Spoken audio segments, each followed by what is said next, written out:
Hey, this is Pastor Dan. I want to thank you so much for joining with me today. We're going to be in Acts chapter 25. So I want to encourage you to go ahead and grab your Bible and some notes, and let's dive into this passage together. As you remember from yesterday, that Paul stood before Felix, the governor of Syria. And so as he stood before Felix, he gave an account of what he was being accused for by the Jews. And Felix was kind of caught between a rock and a hard place. He knew that Paul was innocent, but he didn't want to release him because he knew that that would anger the Jews. And so what do you do with this Roman citizen? You do nothing. And so he just let Paul just essentially sit in jail for 2 years. Then Emperor Nero replaced him with Festus, who is a brand new governor, and that's where we're going to pick up the story today. So let's start in verse 1 of chapter 25 and let's read through this. 3 days after Festus arrived in the province, he went up to Jerusalem from Caesarea. So here what I want you to grab is Festus has only been not just reigning as governor, but he's only even been in the province for 3 days, all right? So he goes up to Jerusalem from Caesarea. Remember, that's that 65-mile hike up to Jerusalem. And the chief priests and leaders of the Jews present their case against Paul to him, and they appealed, asking for a favor against Paul, that Festus summon him to Jerusalem. They were in fact preparing an ambush along the road in order to kill him. So even after 2 years, you think that after 2 years, Paul being in prison, I mean, this is well over 700 days that Paul has been in prison by Felix, and these guys still have not forgotten it.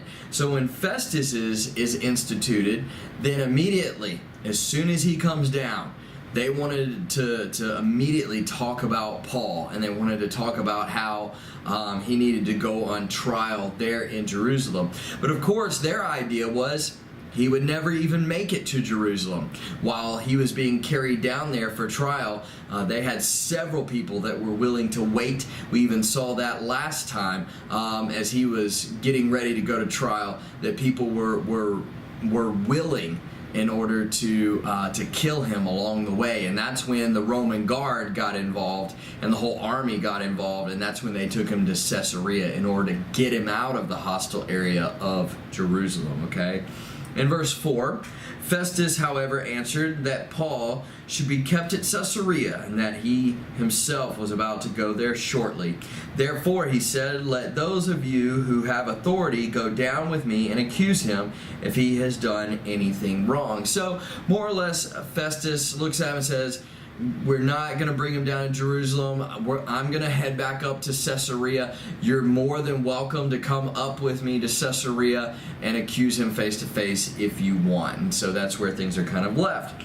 In verse 6 it says, when he had spent not more than 8 or 10 days among them, he went down to Caesarea. And so certainly he's only there for about 8 or 10 days in Jerusalem, and now he's getting ready to go back to Caesarea. The next day, seated at the tribunal, he commanded Paul to be brought in. Now, what does this mean? This means that this is an official court. This is an official Roman court. So that's what Paul is going into.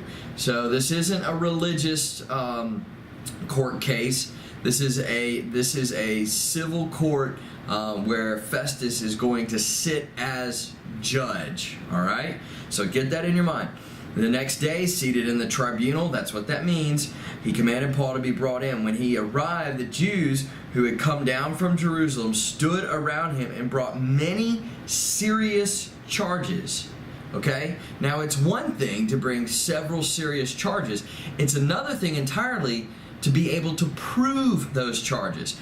They weren't able to prove them 2 years ago with Felix, and so now 2 years have passed. Certainly they're not going to be able to prove them after 2 years with Festus. And it says here clearly that they were not able to prove. Then Paul made his defense, neither against the Jewish law, nor against the temple, nor against Caesar have I sinned in any way. Okay, so Paul says, I haven't sinned against Jewish law, which Festus wouldn't know very much about. He hasn't sinned against any temple laws, which Festus wouldn't really have known about. But then he makes mention, he says, nor against Caesar have I sinned in any way. Now Festus would certainly know those things.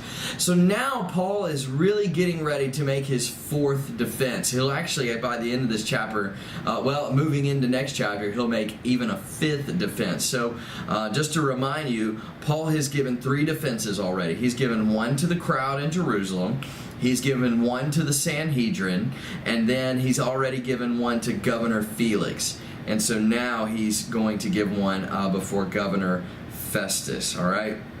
Now, one of the things that we see here is that Paul is innocent. And this is a theme that tracks all throughout the book of Acts. Don't miss this. We see that throughout the New Testament that Christians are innocent. They are law-abiding people. Now, we can use that in our day and age. Sometimes we might be tempted to fudge the truth on this or that, but at the end of the day, I want us to see in the book of Acts that Christians followed the law so far as it did not keep them from obeying God's law. In fact, when we see back in Ephesus, remember the riot that took place in Ephesus when the city clerk came before the riot and said, guys, we got to cut this out. Otherwise, we could be charged by the Romans for doing an act that never surmounted to anything. We need to keep this in the courts. But do you remember the point that he made about Paul? He said he hasn't robbed any temples. He hasn't blasphemed the goddess Artemis. And so we have nothing against this guy. We have no court case against this guy. And so it's important for us to see that throughout the book of Acts that Christians were law-abiding citizens, okay? That's important. We need to be law-abiding citizens as well. All right. In verse 9, it says this, "But Festus, wanting to do the Jews a favor, replied to Paul, 'Are you willing to go up to Jerusalem to be tried before me there on these charges?'" Okay? So one of the things that's happening here is that Festus, he's stuck in the same rock and hard place that Felix was. Okay? Paul is a Roman citizen, so you got to treat him right. You just can't throw him to the wolves. And he's got all the rights of a Roman citizen. At the same time, he's also got to maintain peace with the Jews, which are the heavy population in this area. So how do you do that? Well, he's trying to draw a compromise, and he's trying to think where Felix just kind of kept Paul in prison for 2 years, okay? He's saying, well, what if the location were to be changed? What if we took the location from here in Caesarea, and how about we move it down to Jerusalem? And he says, are you willing to go up to Jerusalem to be tried before me? So he's still saying, look, you are a Roman citizen, I am the judge, and so you would still be, you wouldn't be tried in their courts, you would be tried before me. Are you willing to go up to Jerusalem in order to do that? Are you willing to do that? Your rights would still be protected as that Roman citizen.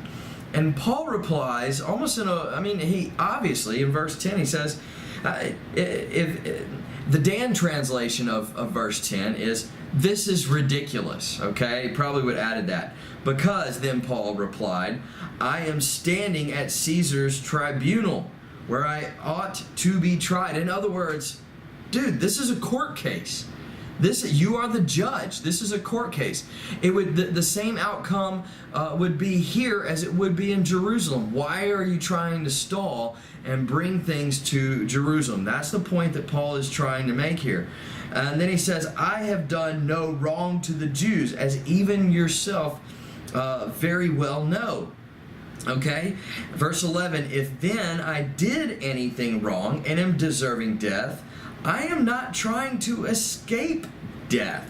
But if there is nothing to what these men can accuse me of, no one can give me up to them. I appeal to Caesar." Okay? So what's happening here is Paul is saying, look, I'm not afraid of death. if I've done something wrong that deserves death, man, I will stare death in the face. I will take my punishment like a man. But he said, but I'm not guilty. I'm not guilty of doing anything against the Jews or against the Romans. I haven't done anything wrong. And Paul knows that if he is going down to Jerusalem, number one, it's going to waste time. Remember when God gave him a vision and said, listen, you are going to stand as my representative in Rome. So God has already told him this. This is already stirring in Paul's heart during this time. And so for Paul to go back to Jerusalem would really be to work his way backwards. And so Paul says, look, I appeal to Caesar. I appeal to Emperor Nero. And he probably knows that this is a quick way for him to get to Rome, okay? And as he's on his way to Rome, certainly he's going to be protected by any Jews that might seek out his life by Roman guard. And so he's thinking to himself, okay, I can make myself appeal before Caesar, which any Roman had the right to do. It's his legal right to do that, okay? But then also it was a way for him to get to Rome and do it, quite frankly, to do it pretty safely under the guard of Roman soldiers, okay? So, in verse 12, after Festus conferred with his council, he replied, you have appealed to Caesar you will go. So after he talks with his council and gets all the information, says, all right, to Caesar you will go. So now what has happened is this whole thing has really been taken out of the hands of the Jews. The Jews of Jerusalem, the Jews in Jerusalem, they really have no hold on Paul anymore, okay? Unless they absolutely would want to travel all the way to Rome to deal with this situation, all right? All right. But the problem is, here's the problem moving into this next section of the chapter. The problem is Festus needs to send a letter to go along with Paul to Caesar. He needs to be able to describe the situation that took place, why he wasn't able to make a determining factor, and why Paul is appealing to Caesar. It actually probably didn't look too good on Felix's behalf that he hasn't even been instituted as the governor for 2 weeks, and he's already had his first appeal to Caesar. That probably doesn't look very good at all, okay? And so he needs to send something. If you remember a couple chapters ago when Lysias, the commander of the Roman army that was stationed in Jerusalem during Pentecost, remember how Lysias was going to take his centurions were going to take Paul from Jerusalem to Caesarea, where he is now. Lysias had to write a letter, okay? He had to describe the events, and he had to talk about what was going on. Festus is not familiar with the Jewish traditions and Jewish laws, and that's what's going to lead us into verse 13, okay? So let's look at this together. Several days later, King Agrippa and Bernice arrived in Caesarea and paid a courtesy call on Festus, okay? Since they were staying there several days, Festus presented Paul's case to the king, saying, there's a man who was left as prisoner by Felix. When I was in Jerusalem, the chief priests and elders of the Jews presented their case and asked that he be condemned. I answered them that it is not the Roman custom to give someone up before the accused faces the accuser and has the opportunity for a defense against the charges. So essentially, Festus knew. He said, listen, as Paul being a Roman citizen, he has every right to face his accusers. I can't just give him to you in order to be condemned, okay? I'm inexperienced, but I'm not that inexperienced, all right? So he knew these things. So let's talk very briefly about who this King Agrippa was, all right? King Agrippa was actually Herod Agrippa II. His father was Herod Agrippa I. His father was the one who, if you look back at Acts chapter 12, was the one who killed the apostle James, had him beheaded, and then imprisoned Peter. But as you know, God used an angel and broke Peter out of jail during that season, okay? And so that was his dad. So Agrippa II, Agrippa I was his father, okay? His great uncle, as you will remember, is Herod Antipas, who was the one who executed John the Baptist, okay? So now you're putting some of the pieces together of this family of Herods. Now, it says that King Agrippa comes. Now, King Agrippa was essentially, he was over northern Palestine. He was the king of northern Palestine during this time, and was, for all practical measures at this stage in the game, probably considered king of the Jews. All right, he had that Jewish heritage. His wife, or consort, if you will, Bernice. Let's talk a little bit about her. So that was his consort, or his wife, or his spouse, or whoever you want to call her, okay? But it was also his sister. And so King Agrippa had an ancestral relationship with his sister Bernice. Now, from time to time, Bernice would leave him for another lover, but then she would always come back to him, all right? And if you remember, if you really want to put the pieces together, okay, their sister, so Agrippa and Bernice's sister, was Drusilla, who was Felix's, remember the governor prior to Festus, who was Felix's wife. So now you're putting all the pieces together. You had Agrippa, Bernice, and then their sister Drusilla, who was married to the previous governor, Felix. All right. Now, here's something that I want you to understand. So Festus was asking Agrippa, Herod Agrippa II, about this situation. All right. Now, he knows that Agrippa and Bernice were the subject of huge gossip in Rome about their ancestral relationship, but he also knew that Agrippa was well versed in the Jewish traditions and customs, okay?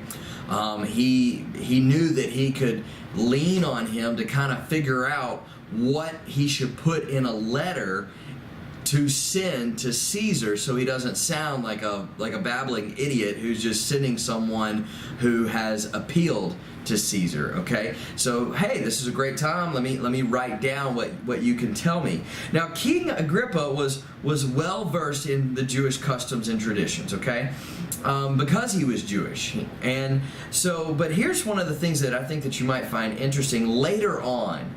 Okay, King Agrippa tried to prevent the Jewish revolt, which really got started in AD 66. Ultimately, it ended in AD 70, okay? But it ended with the destruction of the temple. The Romans came in, they crushed the revolt, and they crushed it so hard that they actually destroyed the temple, in which all we have nowadays is the Wailing Wall. That's the only thing that we really have left from the destruction of the temple way back in AD 70, okay? Interestingly enough, King Agrippa that we're talking about here during that time period didn't align himself with the Jews. I think he was pretty smart. He aligned himself with the Roman government. And by siding with the Romans, many people saw him as betraying his people, betraying the Jews. But that has yet to happen in history based on where we are right now. So hopefully that clears things up on who this King Agrippa is. He is the king of northern Palestine during this time. Okay, so this is what Festus continues on and say, okay? So let's go ahead. Let's pick up in verse 18. It says, the accusers stood up and brought no charge against him of evils that I was expecting. Verse 19, instead, they had some disagreements with him about their own religion and about a certain Jesus, a dead man, that's how he looks at him, a dead man that Paul claimed was actually alive.